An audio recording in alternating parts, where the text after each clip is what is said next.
iniciaremos con el tema de la independencia de las colonias de España en América, haciendo énfasis en reconocer su organización política, económica y social, así como las causas económicas, políticas y sociales en España y América para el surgimiento de los movimientos de independencia.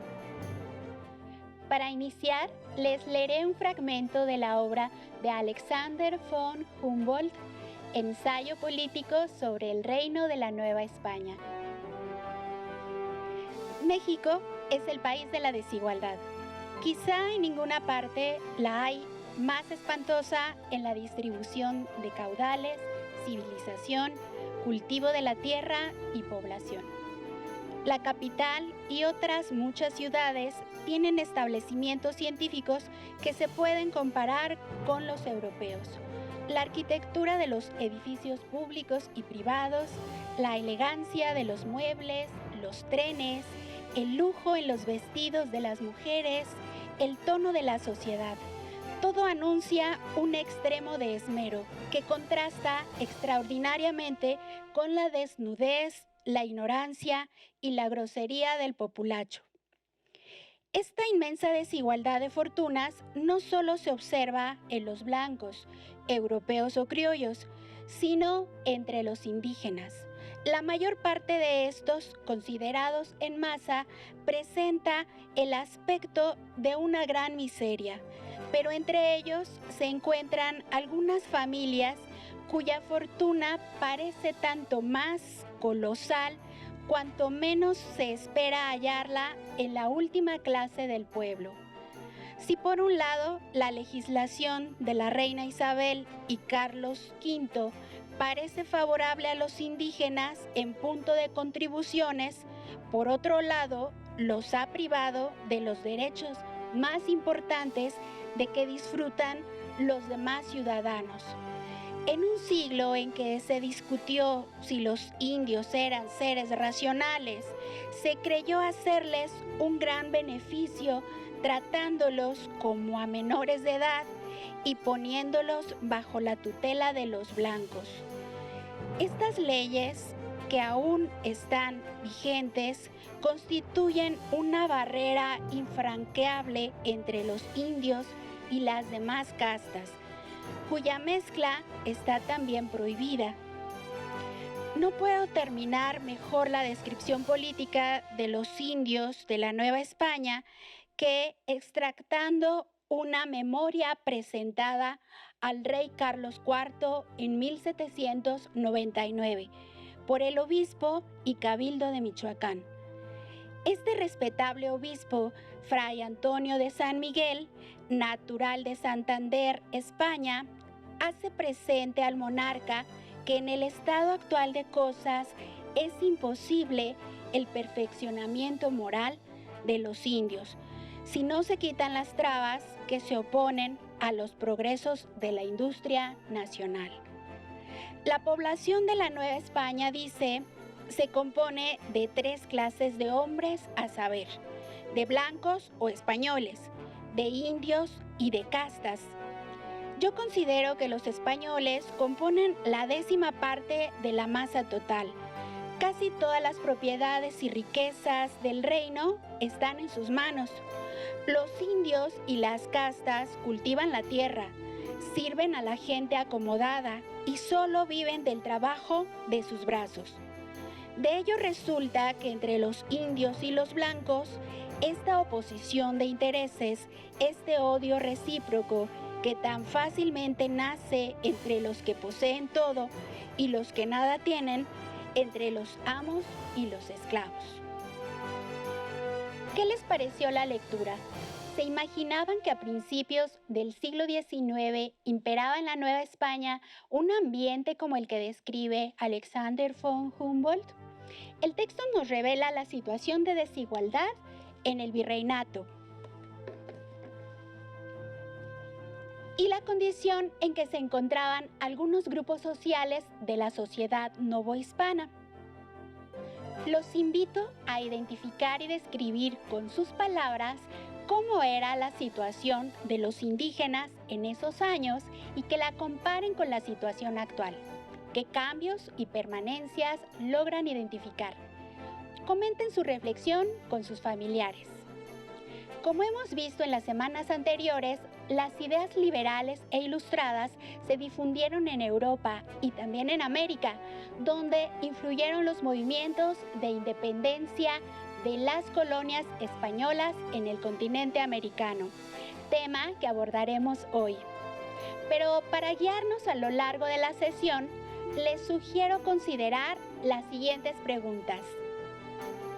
¿Cuál era la organización política y económica, social de las colonias de España en América?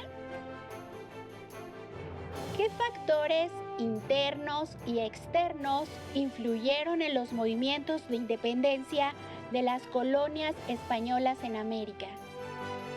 Pongan atención al desarrollo de la sesión y así las podrán responder.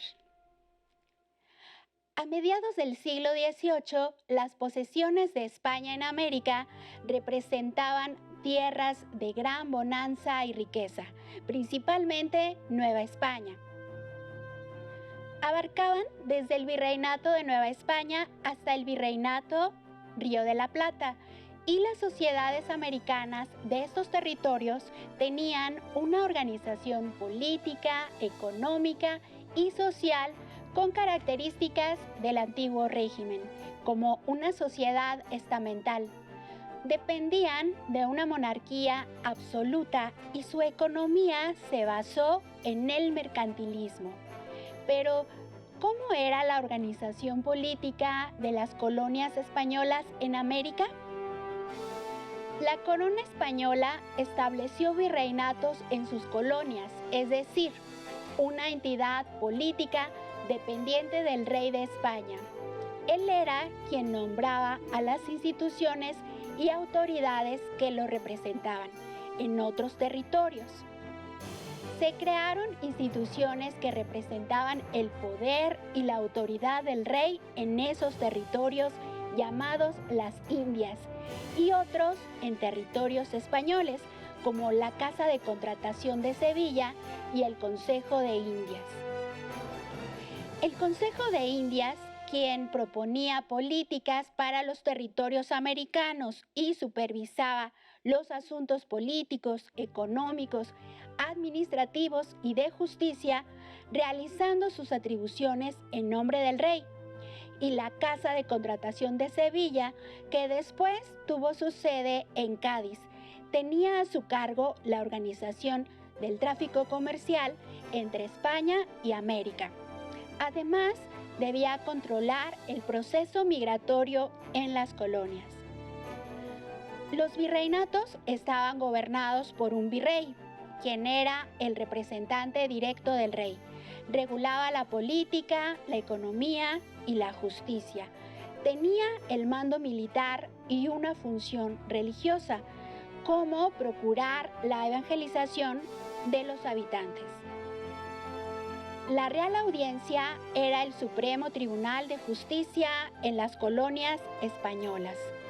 Eran los tribunales civiles y judiciales integrados por oidores quien procuraban la justicia y aplicaban la ley.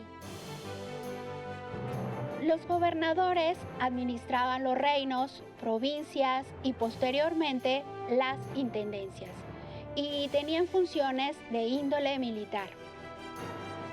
El cabildo o ayuntamiento fue una institución que se encargaba de gobernar e impartir justicia en los pueblos indígenas y en las ciudades fundadas por los españoles. La organización económica de las colonias españolas en América inició con la encomienda en el siglo XVI. Implicaba el derecho sobre el trabajo de los indígenas que vivían en las tierras otorgadas y el cobro del tributo.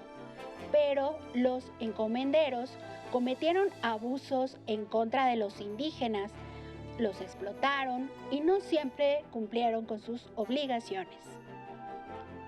La corona española decidió sustituir la encomienda por el repartimiento, donde por periodos los indígenas debían salir de su pueblo para trabajar al servicio de los españoles, agricultores, ganaderos o mineros, a cambio de un sueldo y días de descanso. Pero esto no se cumplió, por lo que también se decidió desaparecer el repartimiento. Pero el sistema se siguió practicando sobre todo en zonas mineras. La corona española repartió tierras para desarrollar la agricultura y la ganadería a los españoles que le habían prestado servicios durante la conquista y colonización. Las mercedes reales fueron la base para la posterior aparición de haciendas y ranchos, estancias ganaderas y la concentración de la propiedad a través de los mayorazgos y latifundios, tanto de particulares como de la iglesia, aunque los indígenas conservaron algunas tierras, pero de forma comunal. La corona española también se enfocó a la producción minera, principalmente la plata, porque aumentaba sus ingresos y fue el producto más importante de exportación. Además, fue el detonante del desarrollo de la agricultura, la ganadería, el comercio y la vida urbana, lo que permitió el desarrollo de un comercio interior. Pero la política económica de España en América, basada en el mercantilismo, al establecer un monopolio colonial y la conveniencia de acumular metales preciosos, prohibió a los extranjeros el comercio con sus colonias e incluso ingresar a ellas. Intensificó la explotación minera en sus dominios y limitó la actividad agrícola e industrial colonial. Los españoles que llegaron a los territorios americanos requerían productos europeos para satisfacer sus necesidades y costumbres. La demanda provocó que se crearan círculos comerciales externos con Europa y posteriormente con Asia. Ya vimos la organización política y económica de las colonias españolas en América. Ahora veremos cómo era su organización social. Para iniciar, observaremos la siguiente imagen.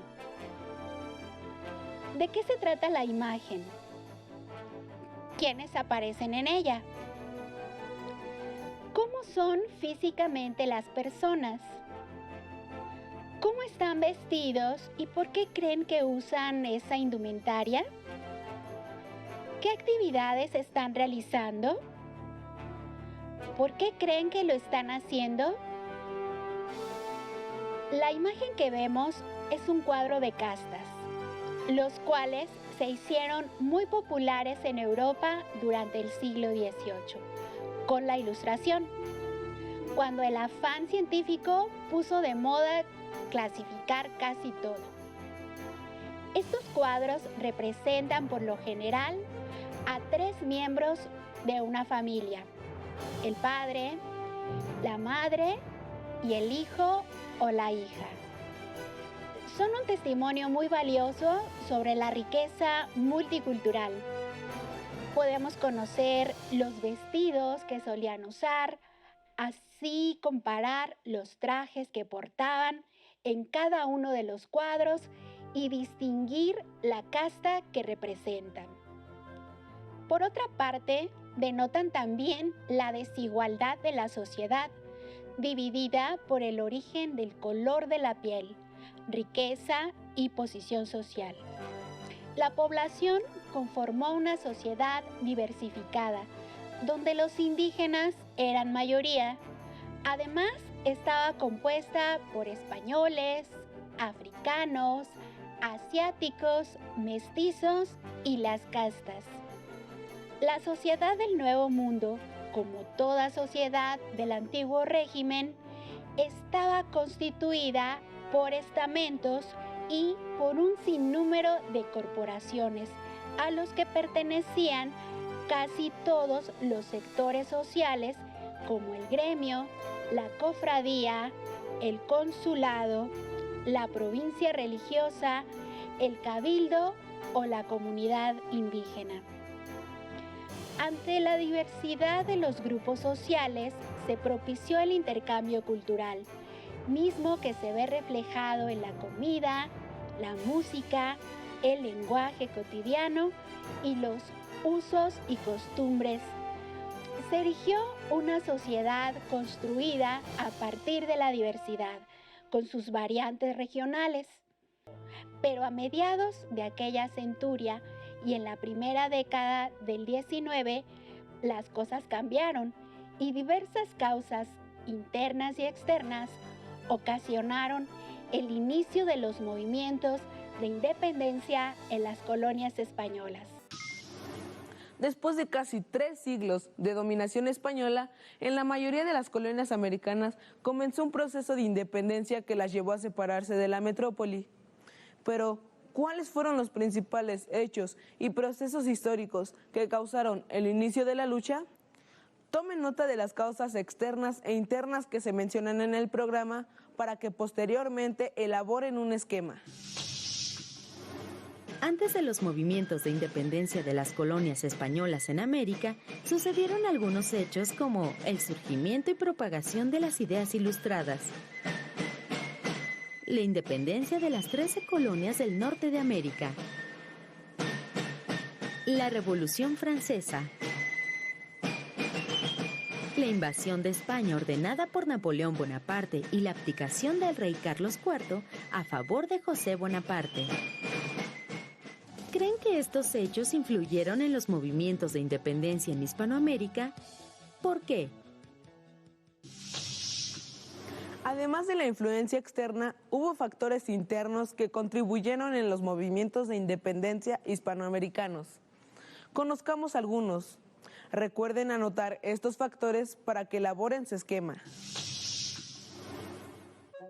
Entre las causas están el descontento de algunos grupos, principalmente los criollos, por el estricto control político y económico que la dinastía Borbón había impuesto en América. Esta situación a su vez se reflejaba en la exclusión de los criollos de los cargos públicos y el poco beneficio que recibían los americanos del desarrollo económico de las colonias, pues este beneficiaba fundamentalmente a la corona española. Los movimientos de independencia de la mayoría de las colonias españolas en América comenzaron casi de manera simultánea. Este proceso fue dirigido principalmente por los criollos, pero en cada colonia la lucha cobró características particulares. Veamos un panorama general del movimiento de independencia en la Nueva España. Ante la ocupación francesa en España, los colonos adoptaron distintas posturas. Algunos reconocieron a José Bonaparte como nueva autoridad. Otros proclamaron lealtad a la dinastía Borbón y otras voces clamaron por la soberanía popular. En ese entonces, un grupo de personas se reunió en la ciudad de Querétaro para discutir la situación de los súbditos americanos en el Imperio Español y la posibilidad de lograr la emancipación política. La conspiración de Querétaro fue descubierta, ante lo cual uno de sus principales integrantes, el cura Miguel Hidalgo, decidió levantarse en armas el 16 de septiembre de 1810, con una tropa formada espontáneamente. Este hecho se conoce como el Grito de Dolores y marcó el inicio de la Guerra de Independencia de la Nueva España. 11 años después, en 1821, tras una desgastante lucha, México se proclamó nación independiente.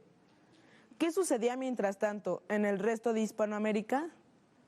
A continuación conocerán aspectos del pensamiento de uno de los principales líderes en Sudamérica. Tomen nota de las ideas principales y secundarias para que las comenten en grupo más adelante. ¿Quiénes fueron los libertadores de América? Conozco nomás muy pocos, los de México nada más.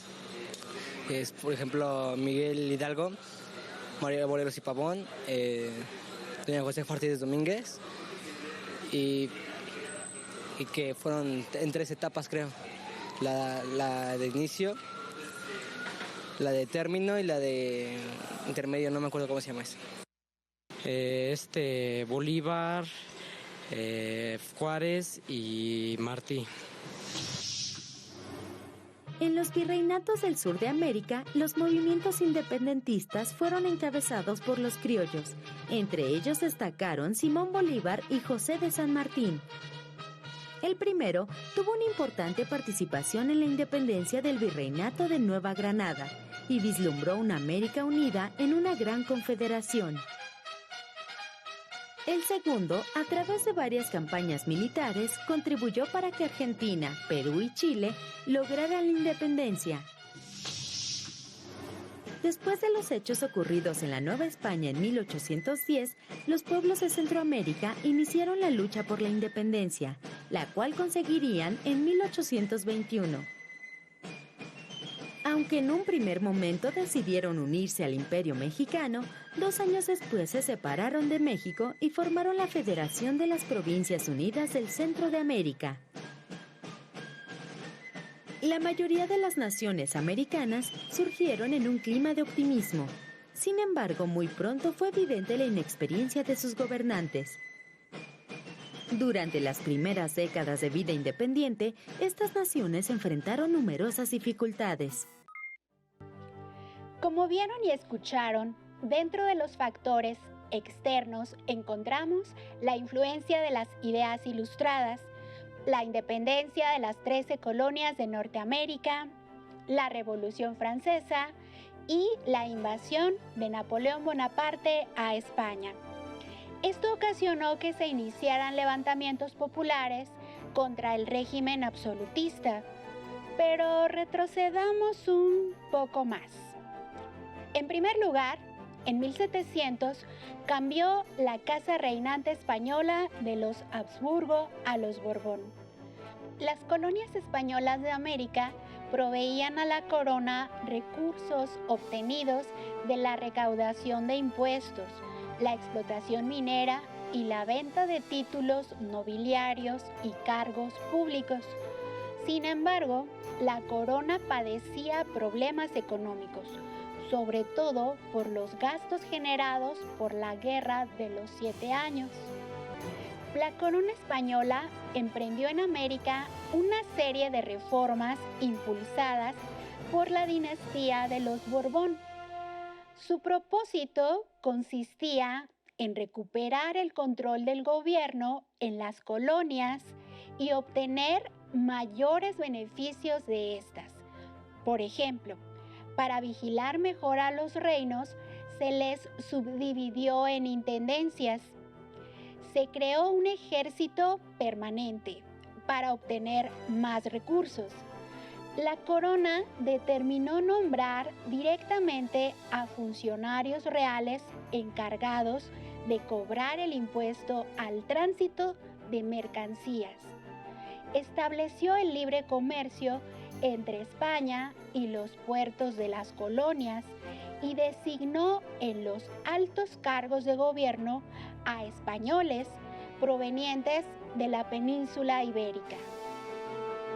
Estas medidas afectaron los intereses de españoles arraigados en Nueva España y criollos porque fueron desplazados de la toma de decisiones y vieron afectados sus ingresos al entrar en competencia con otros comerciantes y pagar más impuestos. También limitó el poder de la Iglesia.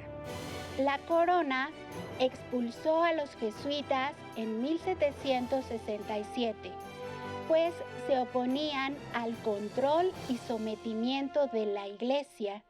Además, se implementaron medidas económicas que afectaron las finanzas de la Iglesia. Una de ellas fue la Real Consolidación de Vales en 1804. Esta medida obligó a la Iglesia a cobrar en un corto tiempo los préstamos que había hecho a los mineros, agricultores o ganaderos para prestar dicho dinero a la corona. Esta situación generó inconformidad en los habitantes de las colonias, sobre todo en los criollos, quienes pensaban que solo ellos y no los españoles tenían derecho de gobernar la tierra donde habían nacido y de gozar de sus riquezas. La situación económica, política y social en los dominios españoles se agravó cuando España quedó bajo el dominio de Francia durante la invasión napoleónica en marzo de 1808 y presionaron al rey para que cediera el trono a su hijo Fernando VII. Posteriormente, este entregó la corona al hermano de Napoleón, José Bonaparte. Muchos súbditos, tanto en España como en América, se negaron a reconocerlo. Pronto estallaron en distintos puntos de las colonias americanas movimientos armados que buscaban la independencia definitiva de España. Pero una vez que Fernando VII fue restituido como monarca absoluto, no reconoció las demandas de sus colonias ni el respeto a sus libertades políticas. Fue así como la lucha de las colonias se convirtió en una guerra frontal contra la metrópoli, que derivaría en la independencia de las colonias americanas. Para recuperar las ideas principales de las causas que mencionamos a lo largo de la sesión, repasémoslo en la siguiente tabla. Con todo lo anterior, podrán retomar las preguntas que se plantearon al inicio de la sesión y reflexionar sobre ellas. ¿Cuál era la organización política, económica y social de las colonias de España en América? ¿Qué factores internos y externos influyeron en los movimientos de independencia de las colonias españolas en América? No olviden que este tema lo podrán encontrar en su libro de texto en el bloque 1. También podrán consultar otras fuentes bibliográficas, digitales y audiovisuales que tengan a la mano. Es momento de proponerles un reto que realizarán a lo largo de la semana: la elaboración de un cómic. Para ello, consideren las siguientes recomendaciones. Utilicen los datos más importantes de cada tema de las sesiones. Empleen un lenguaje claro. Aprovechen los recursos gráficos como imágenes o dibujos, así como el uso de elementos humorísticos. Utilicen globos de texto para no tener que describir todo. Listo, terminamos, pero aún nos queda mucho por explorar y descubrir. Les pedimos que sigan en sintonía con nosotros y continúen llevando a cabo todas las medidas de higiene para que rápidamente podamos estar en la escuela de regreso. Así que nos vemos pronto aquí en Aprende en Casa 2. Hasta la próxima.